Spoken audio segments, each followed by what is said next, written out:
begitu mengasihi kami, Bapa yang begitu peduli dan care dengan hidup kami. Kalau sampai pagi ini Tuhan kami ada, kami sadar bukan karena kami kuat, bukan karena kami ada di tempat ini Tuhan, semua karena Engkau. Ini bukti Engkau mencintai kami, Engkau mengasihi kami. Bapak, kami butuh firman.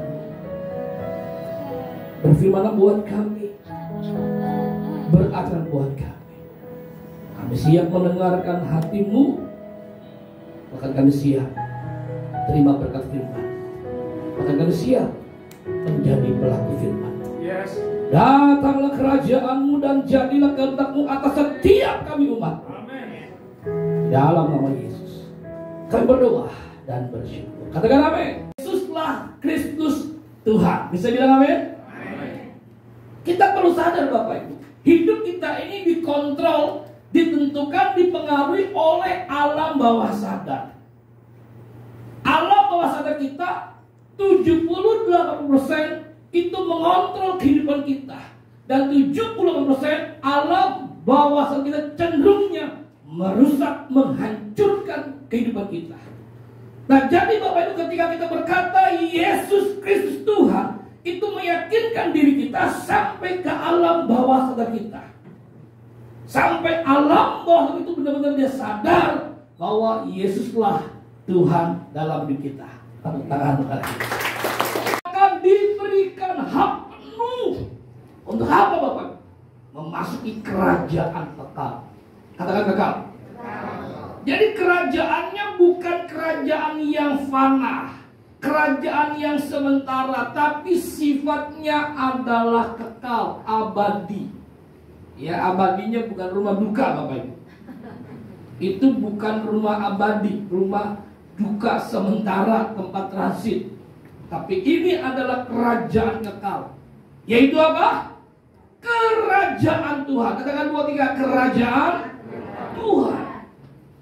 Kenapa Ibu kalau saya khotbah tuh sering mengajak Bapak Ibu terlibat aktif, supaya alam bawah sadar kita bekerja. Setuju Bapak Ibu? Iya. Kalau nggak Bapak hanya diam begini-gini. Kalau begini Bapak Ibu, itu bahaya Bapak Ibu. Banyak orang bilang ini boksu, Bapak. Kita harus hidup benar.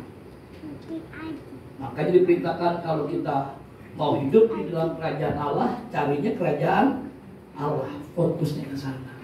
Supaya apa? Hidup kita benar. Bapak Ibu tahu nggak? Ia membuat kita tuh takut, stres, khawatir, sampai depresi. Kenapa? Hidup kita nggak benar. Contoh, seberapa dalam engkau benci dengan dosa, sedalam itulah cintamu pada Yesus. Makin kita benci dengan dosa, kita makin cinta sama Yesus. Tapi kalau sama dosa kita nggak benci, berarti Bapak Ibu kita dengan Yesus nggak serius. Makanya lihat saudara, Yudas bisa jual Yesus. Padahal Yudas itu dalam murid yang dipercayakan Yesus.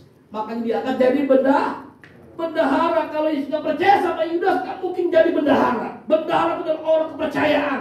Karena apa? Dia pegang uang. Tapi dijual Yesus. Kenapa? Dia lebih cinta uang daripada cinta Yesus. Bapak Ibu, harus sadari. Karena bisnis kita, karena cuan kita, supaya untung, kita bilang Yesus sorry ya, kali ini aja Yesus, nanti juga perpuluhannya buat Yesus. Malah dia bilang apa? Mata semua serius, taruh kedua tangan di dada. Bapak Ibu, 2 Petrus pasal pertama 11 ayat yang pertama kita baca. Saya ulangi dengan baik.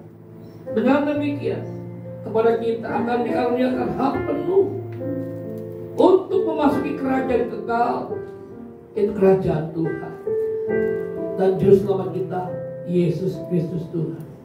Bapak Ibu, saya percaya sejak kita berkata, Tuhan, saya rindu menikmati kerajaan Allah, hidup di dalam kerajaan Allah, memerintah bersamamu di kerajaan kekal.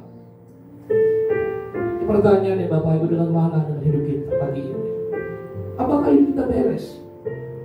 Apakah hidup kita benar? Apakah kita mengasihi Yesus? Apakah kita mengasihi jiwa-jiwa? Itu 3 syarat Bapak Ibu untuk kita menikmati kerajaan Allah, memerintah bersama Dia. Hidup kita harus benar. Kita harus benar-benar mencintai lebih dari segalanya. Yesus menjadi prioritas bagi kita. Dan kita punya hati buat jiwa-jiwa karena kita punya hati Yesus. Yesus mati 2000 tahun yang lalu bukan untuk pamer, untuk show, karena Dia mencintai jiwa-jiwa. Berapa banyak pagi ini waktu berkata, Tuhan, jamah hidupku, ampuni aku Tuhan. Kalau prioritas hidupku salah hari-hari ini, tujuan hidupku salah Tuhan, aku menghalalkan segala cara karena tujuan hidupku yang salah Tuhan. Terima kasih Bapak buat firman-Mu pagi ini.